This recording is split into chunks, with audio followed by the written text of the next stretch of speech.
Well, hello. This is Hoosier Memories. I'm Nancy, just a history nerd. And today I want to talk about a lady from the 30s, 40s, and 50s who had become an important part of Henryville. This is all that is left of one of the more colorful individuals in Clark County. Just a frame of some steps which at one time led up to the home of a self-professed fortune teller. Not a lot was known about Annie Farhatt or her husband George at the time, but I plan to change that just a bit. There are some who still remember that she was so popular that people would drive 20 or 30 miles from Louisville, Kentucky and farther just to have their fortunes read.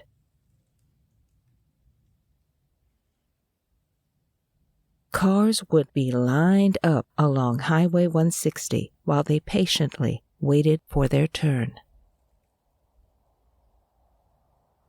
Annie was born in Indiana, September 1st, 1878. Her father was Alfred Elliott, and her mother was Mary Farabee. We don't have the exact date of when she married George, but he was just as interesting a character as she was. George was born March 15, 1890, in Jerusalem. According to the 1930 census, he and his parents immigrated to this country in 1900 when he was just 10 years old, and that his first language was Russian. As you can see, they are married by this time and living in Jeffersonville. He has received no education and works as a vegetable peddler. By 1940, they had moved to Henryville. George was listed as a farmer. There is no written evidence indicating what Annie ever did, despite her reputation. She is always listed as a housewife. However, there are some interesting newspaper ads that they have placed in local papers. In 1942, this was the first of multiple ads they placed selling whole lots of furniture. I assume that this was a sideline means of income.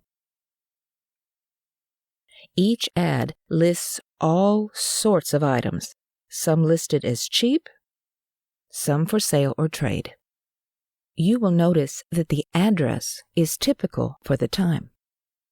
This was back when country folk didn't use street addresses. The postman was your neighbor. Henryville was addressed as Rural Route 1 or Rural Route 2, and the mail always got there. This is a 1946 ad, and it was the first of several lost dog ads. If you'll notice at the bottom, Queen must have been one heck of a dog, as Annie was offering a liberal reward. This 1950 ad was another one listing more furniture. It must have helped, as the census showed that they were both listed as unemployed. However, Annie was still running her fortune-telling operation. 4 years later, another ad. George died April 22nd, 1955. Here is his grave marker in the National Cemetery in New Albany. Years later, actually about a year before she died, another ad had been placed. This time, it was a notice for a real estate auction for her home.